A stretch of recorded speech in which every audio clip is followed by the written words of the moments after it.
ওকে, আসসালামু আলাইকুম। Welcome back to another new class. So আজকে আমরা গত ক্লাসে আলোচনা করেছিলাম যে নাউন কত ভাগে ভাগ করা যেতে পারে এবং সাধারণত এইসব জায়গা থেকে টিপিক্যাল কোশ্চেন আসে। আমি আগেও বলেছি যে কিছু জায়গা থেকে আমাদের অ্যানালিটিক্যাল কোশ্চেন আসবে, মানে আমরা আমাদের বুদ্ধিমত্তার কতটা প্রয়োগ প্রয়োগ করতে পারছি। আর কিছু জায়গা থেকে আমাদের জ্ঞান বেসিসে প্রশ্ন আসে। সো এই ধরনের প্রশ্ন করার একটা ক্রাইটেরিয়া কিন্তু আমরা আহ, দেখতে পাবো কোথায়।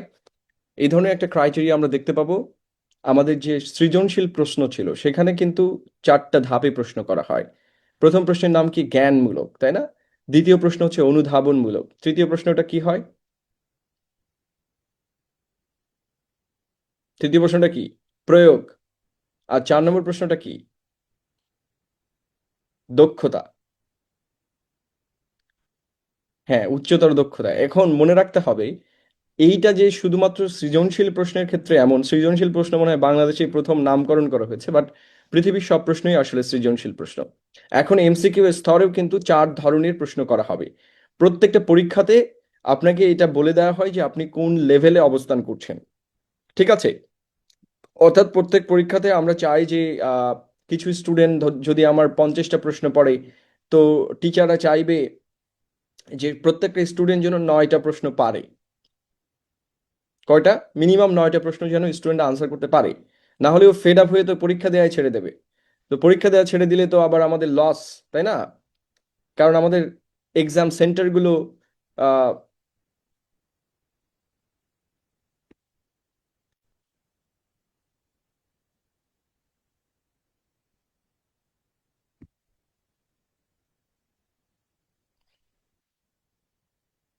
আমাদের এক্সাম সেন্টারগুলোর যে ভাড়া তোলা দরকার সেটার জন্য কিন্তু আমরা কিছু প্রশ্ন সেট করা হয়ে থাকে। এটা মনে রাখতে হবে যাতে করে স্টুডেন্ট এক্সাম দিতে আসে যাতে সে জিরো না পায়, ঠিক আছে? তো এই জন্যই আমাদের কিছু প্রশ্ন আসবে কি, কিছু প্রশ্ন আসবে জ্ঞানমূলক, কিছু প্রশ্ন আসবে অনুধাবনমূলক, অর্থাৎ যেখানে আমাদেরকে ব্রেইন ব্যবহার করতে হবে। কিছু প্রশ্ন আসবে একেবারেই প্রায়োগিক লেভেলে, অর্থাৎ আমরা যেটাকে অ্যাপ্লাইড সেকশন বলি। কিছু কিছু গ্রামার বইয়ে লেখা থাকে ইন ইউজ, আমি বলেছি যে সকল গ্রামার বই ইন ইউজ লেখা থাকে সেইগুলো হচ্ছে প্রয়োগমূলক বই থাকে। এবং কিছু ডেসক্রিপটিভ গ্রামার অর্থাৎ ভোক্যাবুলারি থেকে প্রশ্ন করা হয়, যেটা উচ্চতর দক্ষতা ভোক্যাবুলারি থেকে, ঠিক আছে? অর্থাৎ আমাদের যে এমসিকিউ সেট করা হয় সেখানেও কিন্তু এই 4 লেভেলেই সেট করা হয়। অর্থাৎ যে স্টুডেন্ট এই 4 লেভেল পর্যন্ত রিচ করতে পারবে সেই একমাত্র পরীক্ষাতে কোয়ালিফাই করবে। Are you clear?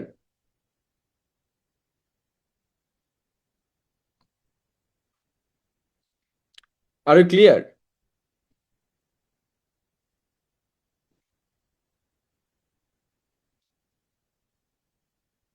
সো অনার হে, আপনি যে প্রশ্ন করেছেন শীটে কিছু জায়গায় ইয়া করা আছে আর কি, পয়েন্টে ঠিক নাই, কারণ আমি এটা এডিট করেছি, তাই এটা বইয়ে ঠিক হয়ে যাবে, আমাদের ফাউন্ডেশন বইয়ে।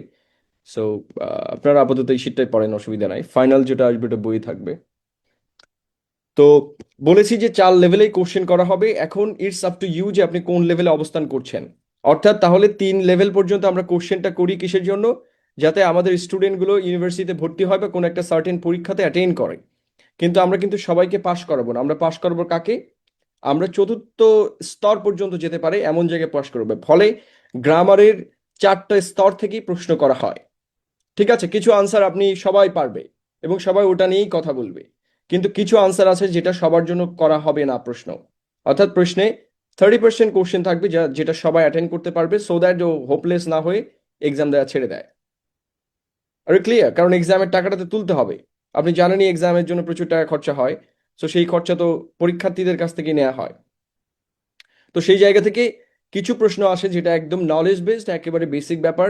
ইভেন এমন প্রশ্নও আসে পরীক্ষাতে, নাউন কত প্রকার। সো এটা দেখে খুব আনন্দিত হওয়ার কিছু নেই, বরং এটা দেয়া হয়েছে, এটা যদি আপনি পেরে খুব খুশি থাকেন তাহলে বুঝবেন যে সমস্যা আছে, ঠিক আছে? গভীর সমস্যা।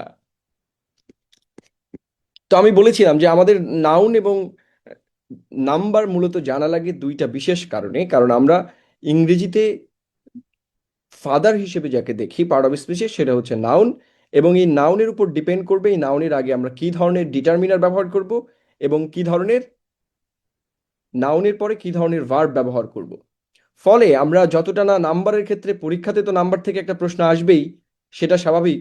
আবার ভোক্যাবুলারির ক্ষেত্রে প্রশ্ন আসে, সেটাও স্বাভাবিক, কিন্তু এর মূল জায়গাটা কিন্তু ওই যে প্রায় প্রয়োগ লেভেলটা কোথায়? In determiner and subject verb agreement. তাহলে নাউনের যে নাম্বার, এইটা মূলত প্রয়োগ হয় কোথায়? ডিটারমিনার গুলোর বেলায় এবং সাবজেক্ট ভার্ব এগ্রিমেন্টে। কিন্তু এটা বেসিক ব্যাপারও আছে। বেসিকটা কি? পরীক্ষাতে নাম্বার থেকে প্রশ্ন আসে। আমি কি বোঝাতে পেরেছি? তাহলে নলেজ বেসড নাম্বার থেকে ডিরেক্টলি কোশ্চেন আসবে, কিন্তু প্রয়োগ জায়গা থেকে এসে আপনার কোশ্চেনটা করবে সাবজেক্ট ভার্ব এগ্রিমেন্টে। অর্থাৎ whether you can identify the subject is singular or plural, that is the question. আমি কি বুঝাতে পেরেছি? তাহলে আমরা রিভার্স ওয়েতে শুরু করি। আমাদেরকে কেন এতগুলো প্লুরাল জানা লাগবে, এই কঠিন কঠিন প্লুরাল, সেটা আমরা একটু নিচে থেকে শুরু করি। ফার্স্টে আমরা সাবজেক্ট ভার্ব এগ্রিমেন্টেই যাই। সাবজেক্ট ভার্ব এগ্রিমেন্টের প্রশ্নটা দেখেন। প্রশ্নে কি লেখা আছে? টপিকের নাম কি? Subject verb agreement. টপিকের নাম কি?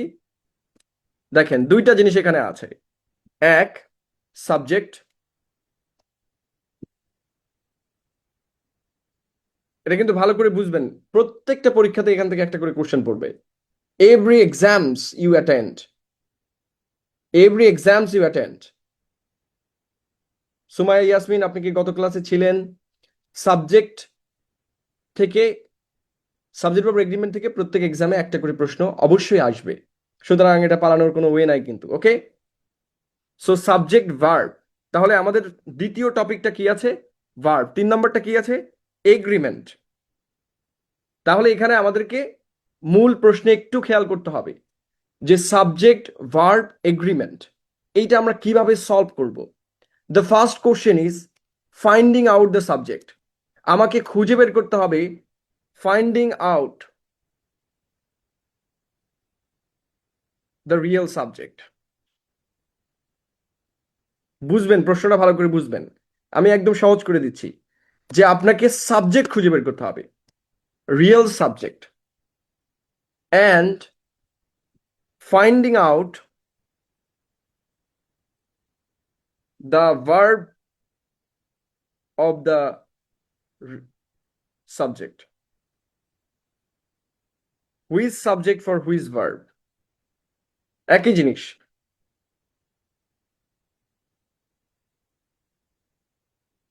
ভার্ব। আমি এটা হচ্ছে যে একদম একটা ফ্রেজ আকারে করে দিলাম যাতে সুবিধা হয় বুঝতে। ওকে, তাহলে আমাদের প্রথম প্রশ্ন হচ্ছে যে যখনই সাবজেক্ট ভার্ব এগ্রিমেন্টে কোশ্চেন পড়বে, আমাদের প্রধান চ্যালেঞ্জ কি থাকবে? যে আসল সাবজেক্ট খুঁজে বের করা। কি খুঁজে বের করা? আসল সাবজেক্ট খুঁজে বের করা। 2 নম্বর হচ্ছে ওই সাবজেক্টের এক্সাক্ট ভার্ব কোনটা। একই বাক্যে একের অধিক ভার্ব থাকতে পারে, সেক্ষেত্রে আমাদেরকে কার সাবজেক্ট কে বা কোন ভার্বটার জন্য কোন সাবজেক্টটা আছে সেটা কিন্তু খুঁজে বের করতে হবে। মানে এই টোটাল এত বড় চ্যাপ্টারের প্রধান মাজেজা বা প্রধান শানে নজুল যদি আমরা বলি, তাহলে কিন্তু এটাই আসবে যে finding the right subject and the right verb, right subject for right verb. Okay, and then agreement. What is that agreement? Agreement হচ্ছে সাবজেক্টের নাম্বার এবং পার্সন অনুযায়ী ভার্বের পরিবর্তন হবে। Subject, number and person. তাহলে বিয়ে কি একটা এগ্রিমেন্ট? ইয়া, বিয়ে কি কন্ট্রাক্ট লতে হয় মনে হয়, চুক্তি ভিত্তিক নিয়োগ নাকি? আমি জানি না, এখানে কোনো লয়ার থাকলে বলতে পারবে এটা কোন লয়ের অন্তর্গত। এটা যদিও মুসলিম পারিবারিক লতে হয়, কিন্তু নর্মালি এটা কন্ট্রাক্ট লতে আসে। কন্ট্রাক্ট ম্যারেজ, আর এক লোক পাওয়া গেছে ফেসবুকে। এক হুজুর আছে 4 বিয়ের প্রবর্তক, কি যেন নাম, কেউ ওনাকে চিনেন? খুব ইন্টারেস্টিং ক্যারেক্টার, নামটা ভুলে গেলাম আমি। কাশেমি, ওনার ফুল নামটা ভুলে গেছি।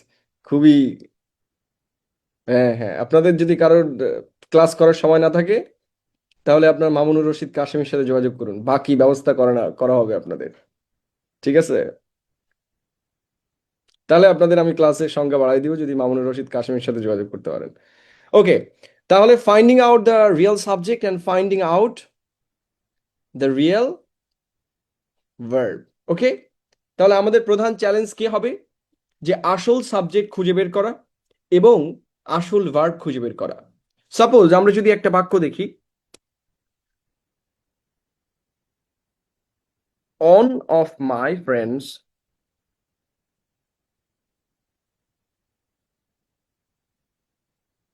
হু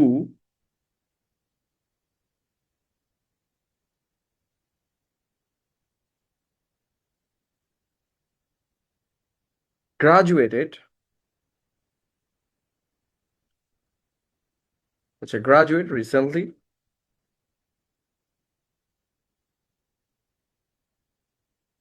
কাম।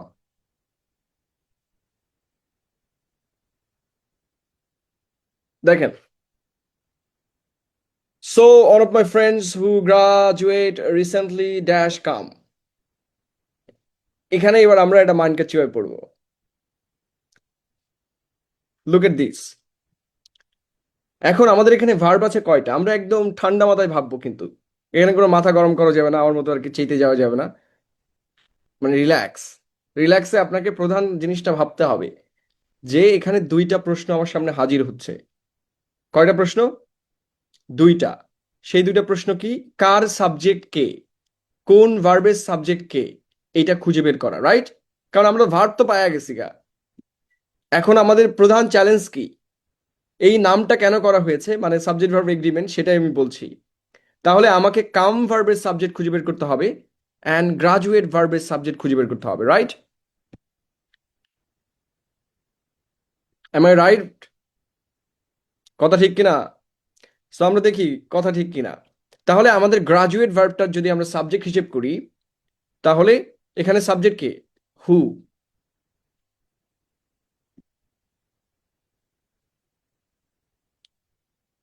এটা সাবজেক্ট কে? হু। এখন আমরা জানি যে রিলেটিভ প্রোনাউন তার এন্টিসিডেন্টকে অনুসরণ করে, অর্থাৎ হু এর জায়গায় আসলে কি আছে? My friends, right? অর্থাৎ হু যা মাই ফ্রেন্ডস তাই রিলেটিভ প্রোনাউন যার পাশে বসে তাকেই মডিফাই করে, অর্থাৎ ওর ভেতরে ওই থাকে। আমরা এটা পরে বুঝবো, আমরা প্রোনাউনে ক্লাস করলে তখন আমরা বলবো যে রিলেটিভ প্রোনাউন কিভাবে কাজ করে। মনে রাখতে হবে যে এখানে রিলেটিভ প্রোনাউন হু ব্যবহার করা হয়েছে। তো হু, হুম, হুজ যদি এভাবে ব্যবহৃত হয়, তাহলে এটার ভেতরে আসলে কি আছে? একটা ডুপ্লিকেট মাই ফ্রেন্ডস আছে। মানে এটার ভেতরে ওই সেম জিনিসটা আছে, মাই ফ্রেন্ডস মাই ফ্রেন্ডস। তাহলে এই হু এর সাবজেক্ট কি আসলে? গ্রাজুয়েটের সাবজেক্ট কি? My friends. তাহলে মাই ফ্রেন্ডস এর জন্য কি বসবে?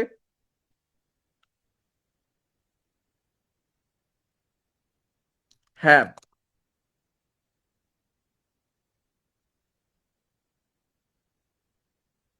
গ্রাজুয়েটেড। হ্যাভ কেন বসাইলাম? অনেকের মাথা চলে যাবে। দেখেন রিসেন্টলি আছে, রিসেন্টলি থাকলে কোন টেন্স হয়?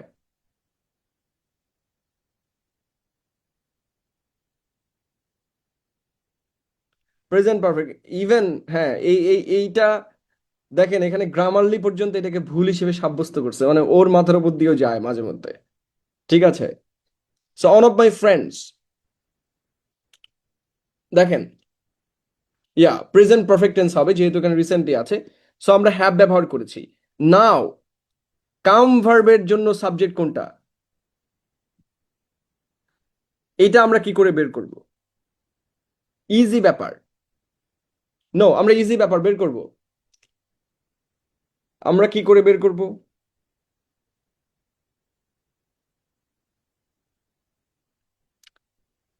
কিভাবে বের করতে হয়? নিয়মটা হচ্ছে যে যদি কোথাও বাক্যের ভিতরে ক্লজ থাকে, কি বলেছি? বাক্যের ভিতরে বাক্য থাকে, বাক্যের ভিতরে কি থাকবে? Clause within a clause, sentence within a sentence. Okay, যদি বাক্যের ভিতরে আরেকটা ক্লজ থাকে, আমরা তো ক্লজ চিনি, রাইট? গত ক্লাসে কিন্তু পড়িয়েছি ক্লজ কিভাবে থাকে, একটা ক্লজ মার্কার থাকে। আমরা সেটা পরে আলাপ করব ক্লজ কিভাবে তৈরি হয়। তো আমরা এটা চিহ্নিত করতে হয়। আমি জাস্ট বুঝাচ্ছি থিওরিটা, হ্যাঁ, পরে আমি বলবো এটা কিভাবে হলো। এভাবে চিহ্নিত করতে হয় যে ক্লজ অংশটাকে আমরা বাদ দিয়ে রাখবো বাক্য থেকে। আমরা যদি ক্লজ অংশটাকে বাদ দেই, তাহলে বুঝতে পারবো যে মূল সাবজেক্ট কোনটা। দেখেন আমরা হু হ্যাভ গ্রাজুয়েটেড রিসেন্টলি যদি বাদ দেই, তাহলে আমাদের মূল চলে আসে one of my friends come, right? দেখেন আমরা মূল বাক্য কিন্তু খুঁজে পেয়েছি, মাঝখানটা কিন্তু ক্লজ। তাহলে আমাদের এখানে সাবজেক্ট হচ্ছে অন অফ মাই ফ্রেন্ডস। কত ইজি না? কিন্তু এটা কিন্তু ইন্টারমিডিয়েটে পড়তো এক সময়, খুবই জটিল মনে হয় আমাদের কাছে।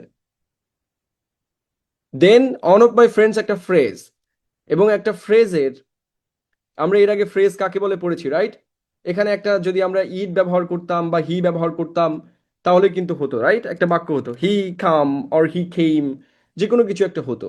তার মানে এখানে আমরা একটা ফ্রেজ ব্যবহার করেছি, নাউন ফ্রেজ, সাবজেক্ট হিসেবে বসেছে।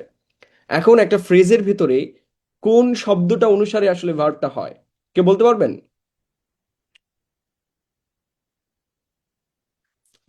এই শিটে লেখা আছে, প্রেপজিশনের আগের শব্দটা। কোন শব্দটা? প্রেপজিশন থাকলে প্রেপজিশনের আগের শব্দটা।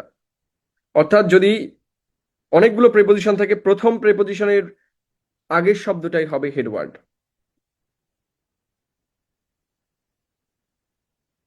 প্রেপজিশনের আগের শব্দটাই হচ্ছে মূল শব্দ, অর্থাৎ ফ্রেজের মেইন অংশ।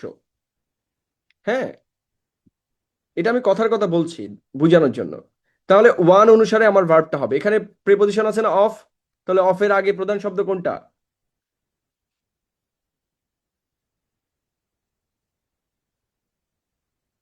ওয়ান। তাহলে ওয়ান হলে ভার্ব সিঙ্গুলার না প্লুরাল হয়?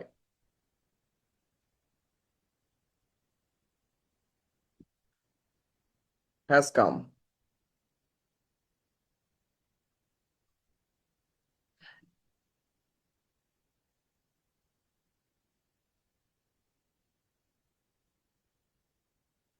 All of my friends who have graduated recently has come.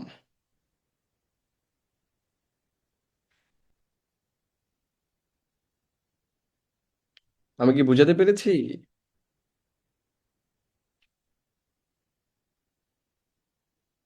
তাহলে সাবজেক্ট ভার্ব এগ্রিমেন্টের প্রধান লড়াইটা কোথায়? প্রধান লড়াই কোথায়? প্রধান লড়াইটা হচ্ছে সাবজেক্ট আর ভার্ব খুঁজে বের করা। আহামরি কঠিন কিছু না, কিন্তু অনেক কঠিন। তাহলে আমাদের প্রধান কাজটা কি হবে? সাবজেক্ট এবং ভার্বটাকে খুঁজে বের করা। তাহলে আমাদের কাছে চ্যালেঞ্জিং বিষয় হচ্ছে রিয়েল সাবজেক্ট খুঁজে বের করা এবং রিয়েল ভার্ব খুঁজে বের করা।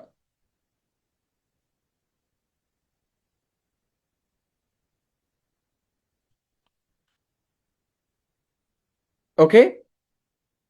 অনেক কঠিন নাকি অনেক সহজ?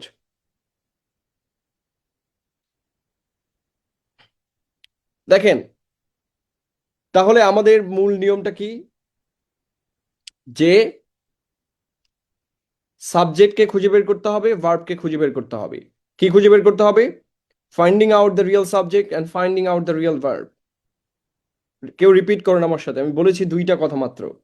যে কোনো জায়গায় আমাকে খুঁজতে হবে, কি আমাদের মনে রাখতে হবে, it is all about the mindset. আপনি 5,000 গ্রামার রুল মুখস্থ করে যাবেন কিন্তু রিয়েল জিনিসটা জানেন না যে কি করে করতে হবে, তাহলে কিন্তু কাজ হবে না। আপনারা অনেকেই টেন্স জানতেন, কিন্তু আমি 4টা সূত্র শেখাইছি, মনে আছে? যে অনলি 4টা সূত্রই পুরো টেন্স সম্পর্কে আপনার ধারণা পাল্টাই দিচ্ছে, like that. Only two rules: finding out the real subject and finding out the real verb, finding out the right subject and the right verb. সহজ কথা, সঠিক সাবজেক্ট এবং সঠিক ভার্ব। ওকে? দেখেন এইবার, সাবজেক্ট হিসেবে যদি ফ্রেজ হয়, সাবজেক্ট যদি ফ্রেজ হয়, ওকে, তাহলে আমাদের কি খুঁজে বের করতে হবে? প্রকৃত সাবজেক্ট খুঁজে বের করার 3টা লড়াই আমরা করব এখন। এখানে 3-4টা লড়াই আছে, প্রকৃত সাবজেক্ট খুঁজে বের করার লড়াইটা আমরা করব। তাহলে আমরা যদি সাবজেক্ট সিঙ্গুলার হয় ভার্ব সিঙ্গুলার হবে, সাবজেক্ট প্লুরাল হলে ভার্ব প্লুরাল হবে। কি বলা হয়েছে? সাবজেক্ট সিঙ্গুলার,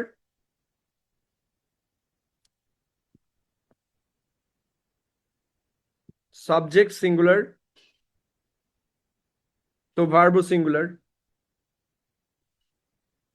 সাবজেক্ট প্লুরাল তো ভার্ব প্লুরাল। এটা হচ্ছে আমাদের মূল কথা। ওকে? নাও আমাদের কি করতে হবে? সাবজেক্ট খুঁজে বের করার লড়াই করতে হবে। যে কথাটা আমি বললাম, আমাদের সামনে দুইটা লড়াই আছে, কি? ফাইন্ডিং আউট দ্য সাবজেক্ট, অর্থাৎ সাবজেক্ট খুঁজে বের করা।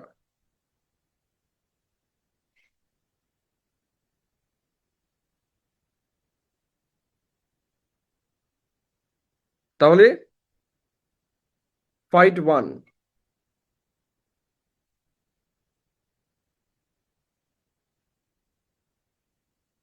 ওকে, নাও আমাদের সাবজেক্ট যদি অনেক বড় হয়, অর্থাৎ একটা ফ্রেজ হয়, তাহলে ফ্রেজের মধ্যে আমরা সাবজেক্ট কি করে খুঁজে বের করব? একটা ফ্রেজ হলে মানে কি, আমি বলেছি যে সাবজেক্ট হিসেবে কি কি বসতে পারে, একটা ক্লজ বসতে পারে, একটা নাউন বসতে পারে, একটা নাউন ফ্রেজ বসতে পারে, রাইট? সেক্ষেত্রে আমরা আসল সাবজেক্ট খুঁজে বের করবো কি করে? যেমন the name of my country আমি দিয়েছিলাম, মনে আছে? The name of my school is Asania secondary school. এক্ষেত্রে আমরা কোন শব্দটা অনুসারে আসলে ভার্বটা বসাবো? এই total the name of my country অনুসারে, নাকি অন্য কোনো একটা শব্দ অনুসারে? একটা ফ্রেজে একটা শব্দ থাকে, এই শব্দটাকে বলা হয় মূল শব্দ। কি বলা হয়?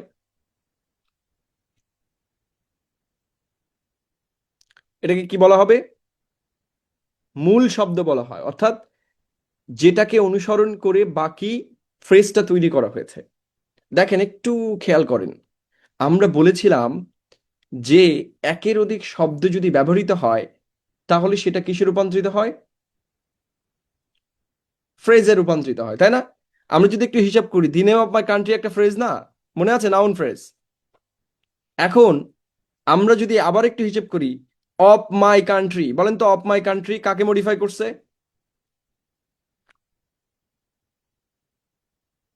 অফ মাই কান্ট্রি কাকে মডিফাই করছে? কিভাবে মডিফাই হয়? কার নাম? বলেন কার নাম? আমার দেশের নাম, তাই না? বাংলায় করলেও চলে আসছে। তার মানে হচ্ছে নাউনকে মডিফাই করতে পারে কে?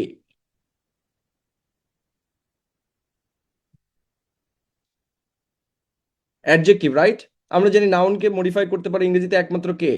অ্যাডজেক্টিভ। অর্থাৎ অফ মাই কান্ট্রি কিন্তু অ্যাডজেক্টিভ। আমরা যদি শুধু এইটুকু হিসেব করি, এইটুকু কিন্তু, আমি পুরাটার কথা বলছি না।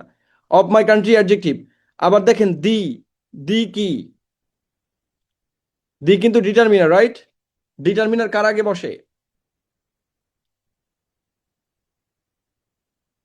নাউনের। এটা কেন হেডওয়ার্ড হলো আমি এই জন্য বলছি। দেখেন, এই নেমটা যদি না থাকতো, তাহলে অফ মাই কান্ট্রির কোনো দাম থাকতো? আসতো অফ মাই কান্ট্রি? যদি নাউনই না থাকে, অ্যাডজেক্টিভের কোনো দাম আছে? আছে কিনা? নাউন যদি না থাকে, ডিটারমিনারের কোনো দাম আছে? ডিটারমিনার কার আগে বসে? নাউনের আগে। অর্থাৎ এই নেম শব্দটা ছাড়া এই পুরো ফ্রেজের বাকিদের কোনো দাম নেই। বাকিরা কি এক্সট্রা? ওই নেমের কারণে চলে এসেছে, নেমকে মডিফাই করতে চলে এসেছে। এই জন্য বাকিটুকু মডিফায়ার, এবং নেম শব্দটা হেডওয়ার্ড। আমি কি বুঝাতে পেরেছি? অর্থাৎ একটা ফ্রেজের ভেতরে একটা শব্দ থাকে যেটা মূল শব্দ, বাকি অংশটা ওই ওই মূল শব্দের মডিফায়ার, মানে এক্সট্রা অংশ। বাকিটা কি? ওই নেমের এক্সট্রা অংশ। নেমকে মডিফাই করতে অফ মাই কান্ট্রি ব্যবহৃত হয়েছে, দি ব্যবহৃত হয়েছে। তাহলে নেমটা হচ্ছে হেডওয়ার্ড। এখন আমাদের তো এত সময় নেই হেডওয়ার্ড খুঁজে বের করার, right?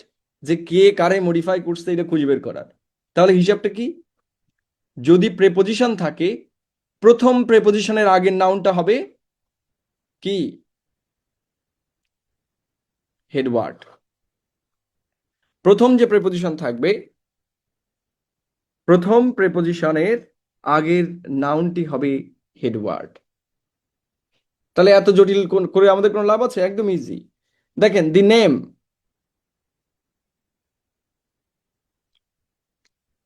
Of my country is Bangladesh. তাহলে দি নেম, এখানে নেম সিঙ্গুলার না প্লুরাল? নেম সিঙ্গুলার আর প্লুরাল? সিঙ্গুলার। আজকে যদি বলে সিঙ্গুলার প্লুরাল চিনি না, তাহলে কিন্তু খবর আছে। শীটে কিন্তু সব দেয়া আছে কিভাবে সিঙ্গুলার হবে, কোনটা প্লুরাল হবে। এবং এখান থেকে হিউজ পরীক্ষাতে প্রশ্ন এসেছে, আপনাদের যাদের কাছে জব সলিউশন আছে দেখবেন, সিঙ্গুলার প্লুরাল থেকে হিউজ প্রশ্ন আসবে। Singular, right? সো ভার্ব হয়েছে কি? ইজ। দেখেন, দি মেম্বার্স অফ দ্য কমিটি, এখানে কি আছে? অফ। অফ আছে না?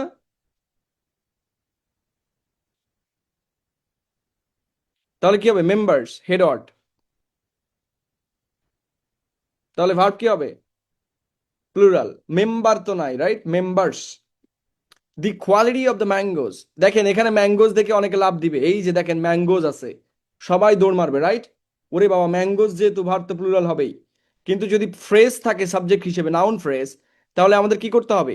হেডওয়ার্ড খুঁজে বের করতে হবে।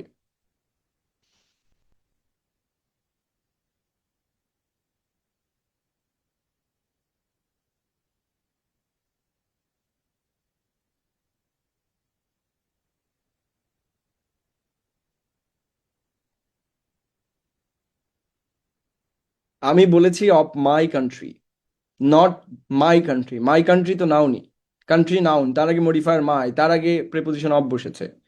সো আমরা অত জটিল করছি না, আমরা অফ মাই কান্ট্রি তিনটাকে একসাথে ধরেছি, রাইট? এবং তিনটা মিলে কিসের কাজ করছে, কাজের উপর ডিপেন্ড করে হচ্ছে কি বলবো, right? So of my country অ্যাডজেক্টিভের কাজ করছে, এই জন্য নাম হয়েছে অ্যাডজেক্টিভ ফ্রেজ। আমরা টু স্কুল পড়ি নাই? টু তো টু প্রেপোজিশন ছিল, স্কুল ছিল নাউন, কিন্তু টু স্কুল মিলে কি হয়ে গেছে? অ্যাডভার্ব। সো কার কোথায় জন্ম হয়েছে ইট ডাজন্ট ম্যাটার, রাইট? কি ফাংশন করতেছে ইট ম্যাটার্স। তাহলে জন্ম হোক যথা তথা, কর্ম হোক ভালো, এটা হচ্ছে পার্ট অফ স্পিচ এবং ফ্রেজ অ্যান্ড ক্লজের নিয়ম। জন্ম যেখানেই হোক না কেন, যে কাজ করবে ওর নাম সেটাই হবে।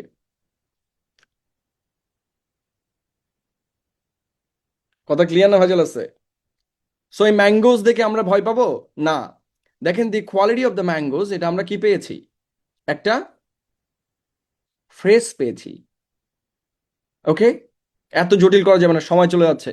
দি কোয়ালিটি অফ দ্য ম্যাঙ্গোজ, তাহলে এখানে হেরোড কি কোয়ালিটি? কারণ অফ দি ম্যাঙ্গোজ আছে এখানে, অফ এর আগে যেটা থাকবে ওইটাই। অন অফ দি বয়েজ, তাহলে এখানে হেরোড কোনটা? ওয়ান।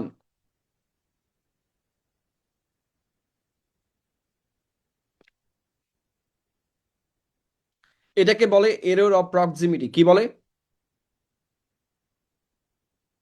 Error of proximity.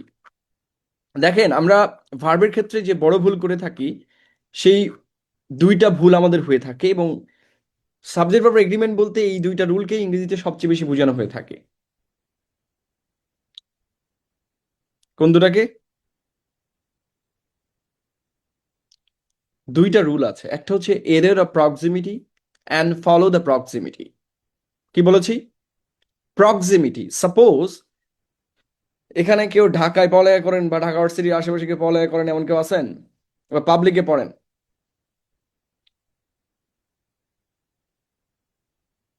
হ্যাঁ। তো পাবলিক ইউনিভার্সিটিতে যদি আপনি দেখেন, সন্ধ্যাবেলায় বা বিকাল বেলায়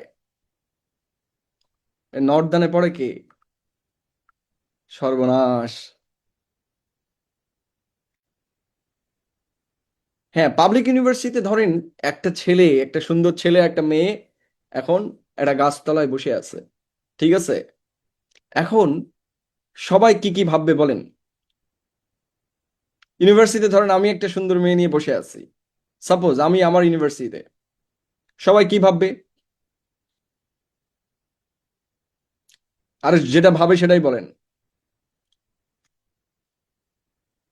প্রেমিকা না থাকলেই তার ক্যারেক্টার খারাপ, তার তো সমস্যা আছে ভাই। এই যুগে নাই মানে তো সমস্যা আছে, নিশ্চিত কোনো সমস্যা। হ্যাঁ, হ্যাঁ, হ্যাঁ। আরে, কল চলে আসবে আমার কাছে 1 মিনিটের, মানে 30 মিনিটের মধ্যে কল চলে আসবে, ভাই আপনাকে দেখলাম কার সাথে বসে আছেন। তো তাহলে এইটাকে বলে হচ্ছে যে ওরা দুইজন পাশাপাশি বসে আছে। তা পাশাপাশি বসে থাকাকে ইংরেজিতে কি বলে? প্রক্সিমিটি। কি বলে? কি বলে? বিসাইড না, এটাকে প্রক্সিমিটি বলে। কি বলে? প্রক্সিমিটি। এখন ধরেন আমি কোনো আমার সিনিয়রের সাথে বসে পড়ালেখার আলাপ করতেছি, বা রাজনৈতিক আলাপ করছি, কিন্তু আপনি ভাবলেন আমি প্রেম করতেছি। তাহলে আপনি যেই ভুলটা ভাবলেন, এটাকে ইংরেজিতে বলে কি? Error of proximity. অর্থাৎ কাছাকাছি থাকলেও, হাজার বছর কাছে থাকলেও কেউ কারো আপন হয় না, তাই না? সো ভালোবাসলেই সবার সাথে ঘর বাঁধা যায় না। এটাই হচ্ছে এরর অফ প্রক্সিমিটি। কি বলে এটাকে ইংরেজিতে? Error of proximity. অর্থাৎ সাবজেক্টের কাছে থাকলেই ওটা সাবজেক্ট নয়, ভার্বের কাছে থাকলেও সাবজেক্ট নয়। কি বলেছি এটা? ভার্বের কাছে থাকলেও ও সাবজেক্ট নয়। এইটাকে বলে এরর অফ প্রক্সিমিটি। কি বলে?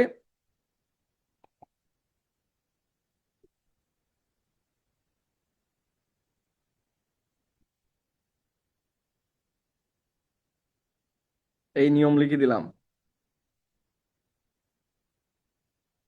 ইংরেজিতে এটার রুলটার নামই হচ্ছে এরর অফ প্রক্সিমিটি। অর্থাৎ কাছাকাছি থাকলেই ওদেরকে সাবজেক্ট আর ভার্ব বলে ভুল করা যাবে না। বোঝা গেল?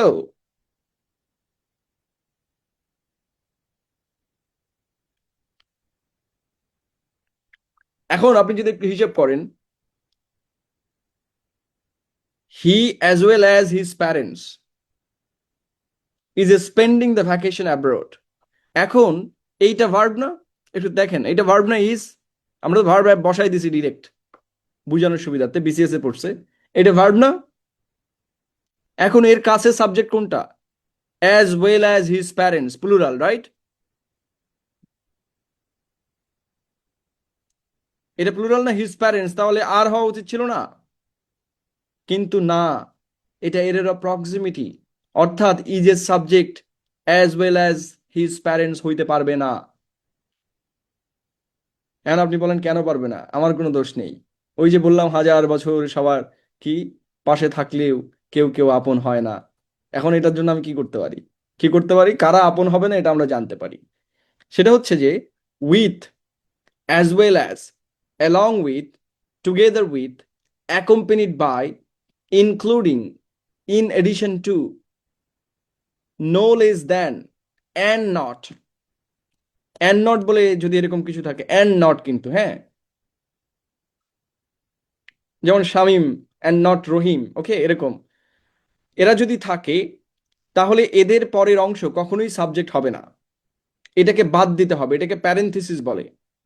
ঠিক আছে? তাহলে এই অংশকে কি করতে হবে? এই অংশকে বাদ দিতে হবে।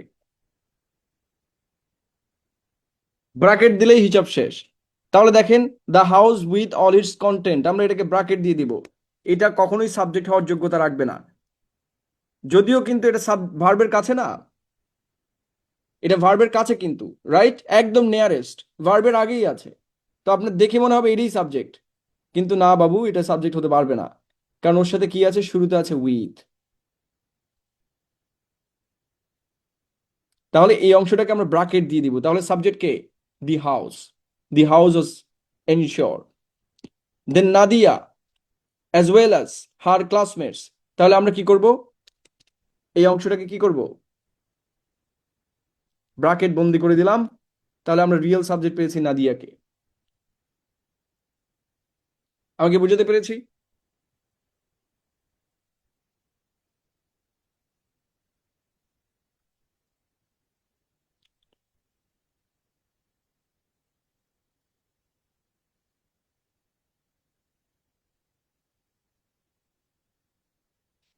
মাথা ঘুরছে নাকি সহজ?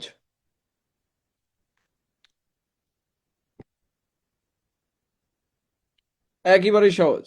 এইবার দ্বিতীয় যে নিয়মটা আছে, এইটা হচ্ছে ফলো দ্য প্রক্সিমিটি।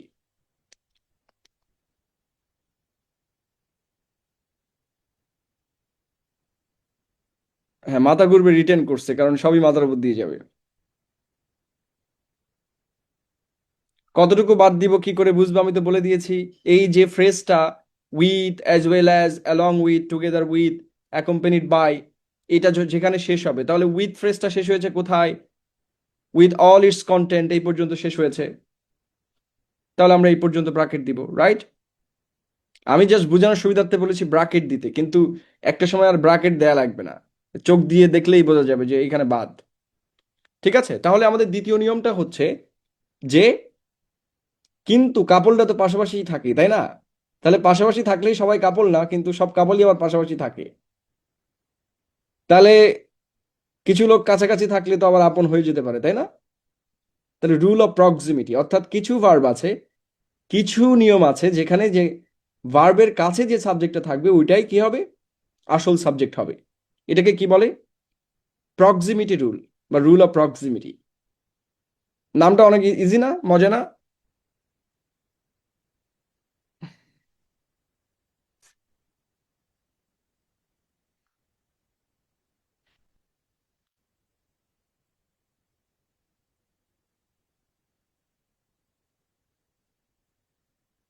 নামটা মজা কিনা? সো দেখেন, তাহলে কি হবে? যে কাছে থাকবে সেই সাবজেক্ট হবে। তারা কারা? Or, nor, but also and but. এরপরে যে নিয়ারেস্ট সাবজেক্ট থাকবে, কে থাকবে? নিয়ারেস্ট সাবজেক্ট, সেটাই হবে, সেটাই কি হবে? সেটাই আসল সাবজেক্ট হবে। Or nor but also, okay, or nor but also. দেখেন, তাহলে either the cat or the dog, তাহলে এখানে real subject K? The dog. একজন বলে তাহলে বুঝবো কিভাবে কোনটা প্রক্সিমিটি কোনটা এরর অফ প্রক্সিমিটি? সেটা তো আমি বলেই দিয়েছি, যদি অর নর বাট অলসো থাকে অথবা বাট থাকে, তাহলে রুলটা হচ্ছে কি? Follow the proximity. যদি with, together with, along with, accompanied by, including, in addition to, no less than and not থাকে, তাহলে এরর অফ প্রক্সিমিটি, অর্থাৎ প্রক্সিমিটিতে যেটা আছে ওটা বাদ। কিন্তু or nor but also but, or not আর বাট অলসো মনে রাখলেই হবে। এখান থেকে একটা কোশ্চেন আসে মাঝে মধ্যে। সো অর নর বাট থাকলে কি হবে? রুল অফ প্রক্সিমিটি, অর্থাৎ ভার্বের কাছে যেটা আছে ওইটাই সাবজেক্ট। তাহলে either the cat or the dog, তাহলে কোনটা ভার্বের কাছে কোনটা আছে? দি ডগ। তাহলে ভার্ব হবে কোনটা অনুযায়ী?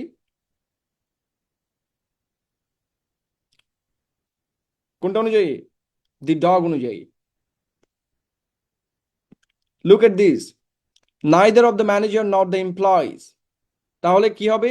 নরের পরে যেটা আছে ওইটা অনুযায়ী ভার্বটা হবে, অর্থাৎ ফলো দ্য প্রক্সিমিটি, ভার্বের কাছে যেটা আছে ওইটা অনুযায়ী হবে। ভার্বের কাছে কোন সাবজেক্ট আছে? দি এমপ্লয়িজ।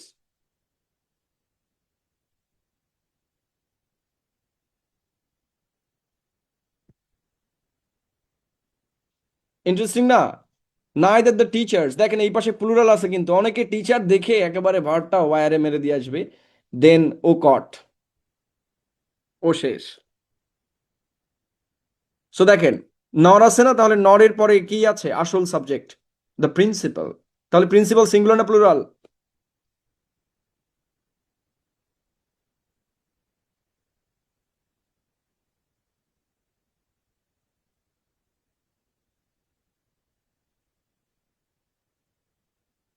সিঙ্গুলার, তাহলে ভার্ব অজ হবে না ওয়্যার হবে?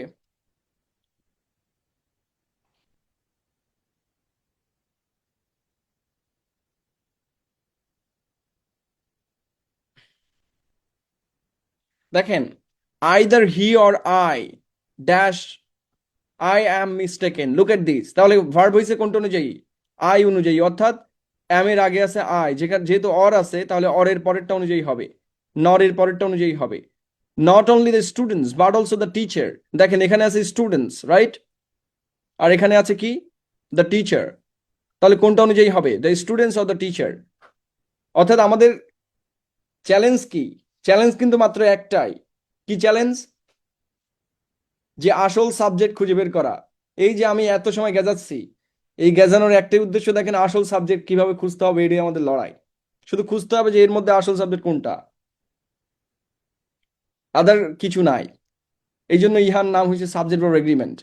মানে যত কিছু হোক না কেন, অনেক নিয়ম টিয়ম, কিন্তু কর্ম কিন্তু একটাই, যে সাবজেক্ট আসলটা খুঁজে বের করা।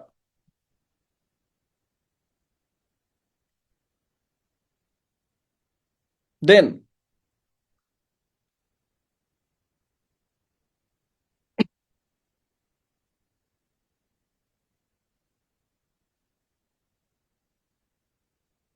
দেন কি? পরিমাণ, সময়, অর্থ, দূরত্ব ইত্যাদি সিঙ্গেল ইউনিট হিসেবে ব্যবহৃত হয়। কি হিসেবে? সিঙ্গেল ইউনিট, অর্থাৎ একটা মান পর্যন্ত ব্যবহৃত হয়। একটা ইউনিট হিসেবে যে সকল নাউন ব্যবহৃত হয়, অর্থাৎ কোথাও যদি পরিমাণ, সময়, অর্থ এবং দূরত্ব বোঝায়, কি কি? পরিমাণ, সময়, অর্থ, দূরত্ব, তাহলে ভার্ব সবসময় সিঙ্গুলার হবে। কি হবে? Verb singular. এরা দেখতে প্লুরাল হলেও এদের ভার্ব হবে সিঙ্গুলার। কেন হবে? কারণ এদেরকে একটা ইউনিট হিসেবে ধরা হয়। আর ইউনিট মানেই কি? ইউনিট মানেই হচ্ছে what? Collective noun. Collective noun সবসময় কি ব্যবহার করে? সিঙ্গুলার ভার্ব গ্রহণ করে। কালেকটিভ নাউনের সূত্র কি? সিঙ্গুলার ভার্ব গ্রহণ করা। আচ্ছা, শীটটা কি আপনাদেরকে ইমিডিয়েটলি আমি দেইনি? দিয়ে কি বলেছিলাম, বাবারা শীটটা একটু পড়ে আসেন, কারণ মাথার উপর দিয়ে যাবে শীট না পড়লে। এখানে সহজ সহজ নিয়ম দেয়া আছে। আমার কাছে সহজ অবশ্যই লাগবে, যেহেতু অনেকদিন পড়াচ্ছি, কিন্তু আপনার কাছে কঠিন লাগতে পারে। এই জন্য শীটটা আগে দিয়েছি যে একবার রিডিং পড়ে আসেন, তাহলে বুঝতে সুবিধা হবে। তাহলে পরিমাণ, সময়, অর্থ, দূরত্ব ইত্যাদি যদি বুঝায়, তাহলে তাদেরকে একটা ইউনিট হিসেবে ধরা হয়। ইউনিট মানে কি? একক হিসেবে, সিঙ্গেল ইউনিট হিসেবে ধরা হয়, যে 20 টাকায় একটা টাকা আর কি। কারণ আমরা 20 টাকার নোট পাই না, এখন ওটা কি আলাদা আলাদা থাকে নাকি? আবার অনেকগুলো টাকা মিলাইও 20 টাকা হতে পারে।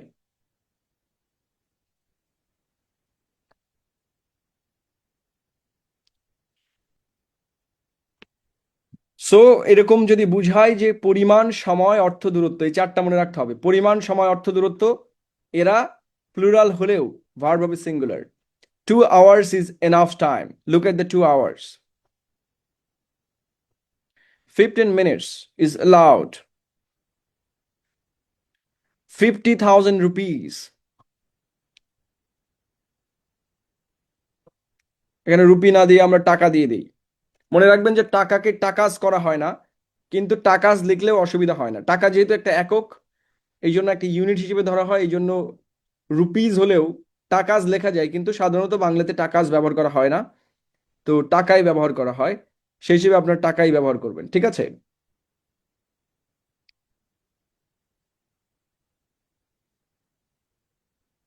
তাহলে 50,000 টাকা is large some. $20 is all he had. 10 kilometers is a long walk. 3 hours seems a long time. 30 degrees is too hot. এটা কি? 30 degrees কি? পরিমাণ কিন্তু, ঠিক আছে? 20 kilos is a lot to carry. একটা জিনিস মনে রাখবেন যে পরিমাপের একক থাকলে,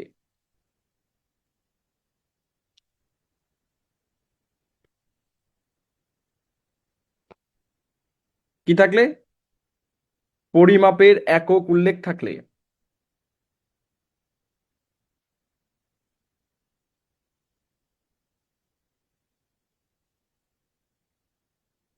ভার্ব কি? সিঙ্গুলার। আর কিছু লাগবে? তাহলে সময় পরিমাপের একক কি? মিনিট হতে পারে, ঘন্টা হতে পারে, সেকেন্ড হতে পারে, রাইট? তাহলে যদি থাকে 20 seconds, ভার্ব সিঙ্গুলার। এখন জ্বর পরিমাপের একক কি? গরম পরিমাপের একক কি? Degree, Celsius, Fahrenheit. Are you clear? Kilogram, kilometre, এগুলো তো পরিমাপের একক। একটা হচ্ছে দূরত্ব পরিমাপের একক, একটা সময় পরিমাপের একক। এরকম যদি একক থাকে, এবং আরেকটা জিনিস মনে রাখতে হবে যে মানি, মানি কিন্তু আনকাউন্টেবল নাউন। এখন অনেকেই বলতে পারে ভাই টাকা তো গোনা যায়। বলেন তো মানি আর টাকা একই জিনিস নাকি? মানি কাকে বলে?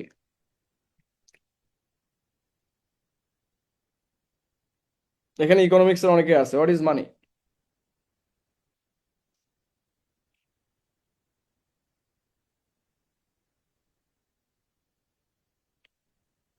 ক্যাপিটাল বলে অনেকে। সো মানি কি? মানি হচ্ছে সেটাই যার বিনিময় মূল্য আছে। কি আছে?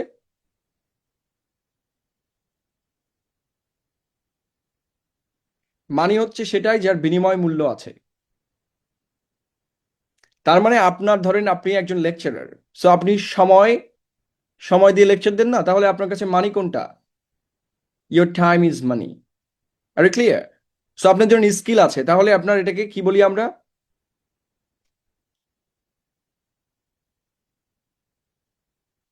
না, এটাকে আমরা লিঙ্গুইস্টিক ক্যাপিটাল বলি, আমরা ভার্বাল ক্যাপিটাল বলি, ঠিক আছে? তাহলে যার বিনিময় মূল্য আছে সেটাই হচ্ছে মানি। এবং এটার যে এককগুলো আছে সেই একক হতে পারে স্বর্ণ, সেই এককগুলো হতে পারে যার বিনিময় প্রথা হতে পারে। একক মানে কি?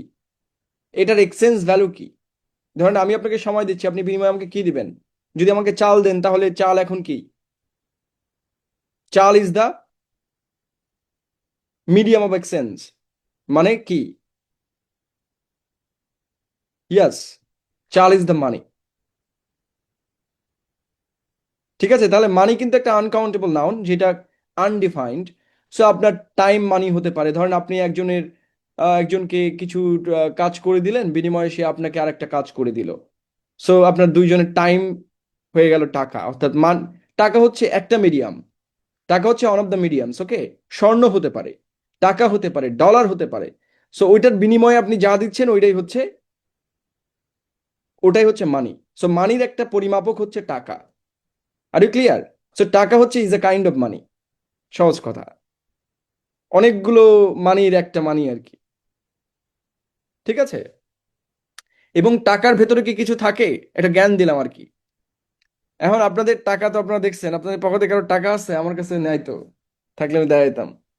সো এটা মজার বিষয়, আমরা একটু দেখি বিরতি দেওয়ার আগে। ওরে বাবা, এত মেলা টাকা! আচ্ছা ধরেন এইখান দিয়ে দেখাই। এই যে দেখেন, টাকার উপরে একটা কথা লেখা থাকে, চাহিবা মাত্র ইহার বাহককে 1,000 টাকা দিতে বাধ্য থাকিবেন। এটার মানে কি? এটার মানে বুঝলে টাকার দাম আপনি বুঝতে পারবেন।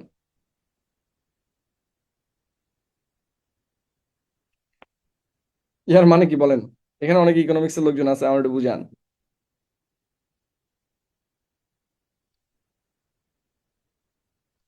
আপনাদের জীবনের মাথায় আসে না যে চাহিবা মাত্র ইহার বাহককে টাকা দিবে মানে কি?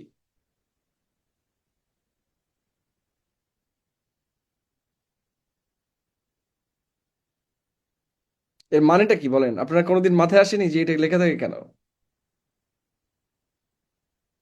একজন বলছে sir is just flexing his মানি। তা আমার মানি কারা? এখানে আপনারাই তো, তাই না? সো এটা তো ফ্লেক্স নেই আর কিছু না, আমি জাস্ট বললাম আর কি। এটা কেন থাকে? আমার কাছে কোনো 10 টাকার নোট নাই, এটাই আছে একটাই।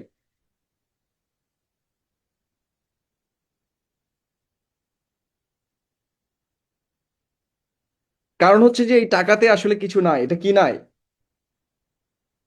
এই টাকাতে কি নাই? কিছুই নাই। ধরেন আপনি, একটা সময় ছিল যখন ধরেন আপনি হচ্ছে চাল উৎপাদন করেন, আরেকজন ডাল উৎপাদন করে। তাহলে আপনি কি করতেন? আপনি তাকে চাল দিবেন, সে আপনাকে কি দিবে? এটা কি দেবে আপনাকে? ডাল। ঠিক আছে। এখন ধরেন এরকম ভাবে লেনদেন করা তো অনেক ডিফিকাল্ট হয়ে যাবে। তাহলে আমাদেরকে একটা নর্মাল সিস্টেমে আসতে হবে, যেখানে একটা টোকেন দেওয়া হবে। ধরেন আপনি কোনো হোটেলে খেতে গেলে বা কোথাও যদি আপনি ক্যান্টিনে খেতে যান, ক্যান্টিনে খেতে গেলে আপনাকে কি দেয়? একটা টোকেন দেয়। দেয় কিনা? অথবা আপনি যদি কেএফসি তে খেতে যান বা এরকম জায়গায় গেলে আপনাকে কি দিবে? একটা টোকেন দিবে। যে এই টোকেনটা দেখালে কি দিবে? খাবার দিবে। So this is the token. এটা হচ্ছে একটা টোকেন, এবং একটা সরকার টোকেনটা নির্ধারিত করে। তাহলে আপনি ধরেন এই 1,000 টাকা দিয়ে যদি 1 বস্তা চাল হয়, তাহলে টাকার মূল্যটা কি? 1,000 টাকার মূল্যটা কি? ওই চালটা। তাহলে ওই যে আপনি বাহক, এই এই কাগজের বাহক যে দিচ্ছে, সে যেটা পাচ্ছে ওটাই হচ্ছে টাকার মূল্য। এই জন্য টাকার মূল্য কমে এবং বাড়ে। অর্থাৎ আপনি যদি চালের পরিমাণ বেশি পান তাহলে বেশি মূল্য পাইলেন, টাকার পরিমাণ বাড়ছে, মূল্য বাড়ছে। আর না হলে মূল্য কমে গেছে যদি চাল কম পান, অর্থাৎ চালের দাম যখন বেড়ে যায় আপনার টাকার মূল্য কমে যায়। ক্লিয়ার কথা? তাহলে এটি কি হলো?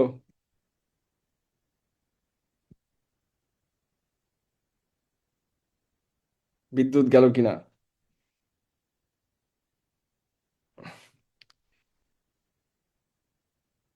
আর ক্লিয়ার এই পর্যন্ত বুঝাতে পেরেছি? নাকি বুঝতে পারেন নাই? কিছুই শোনেন নাই?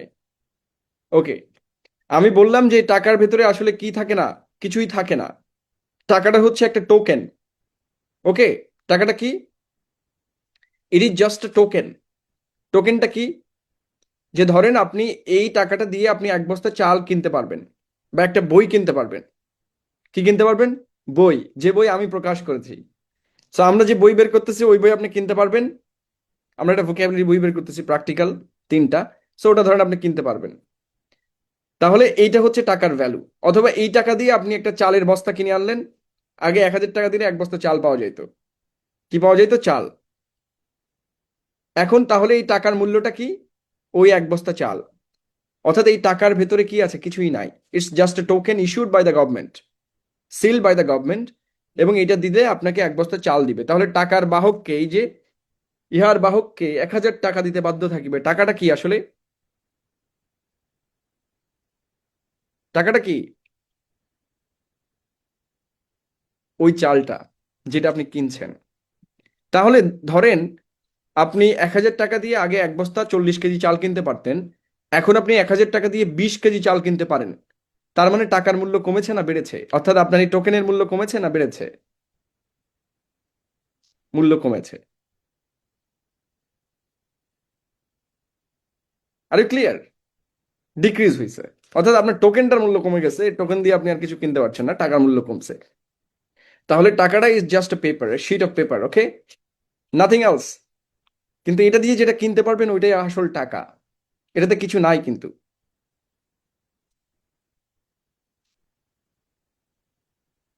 আর ইউ ক্লিয়ার? টাকাও এক প্রকার কার্ড, ব্যাংক কার্ড।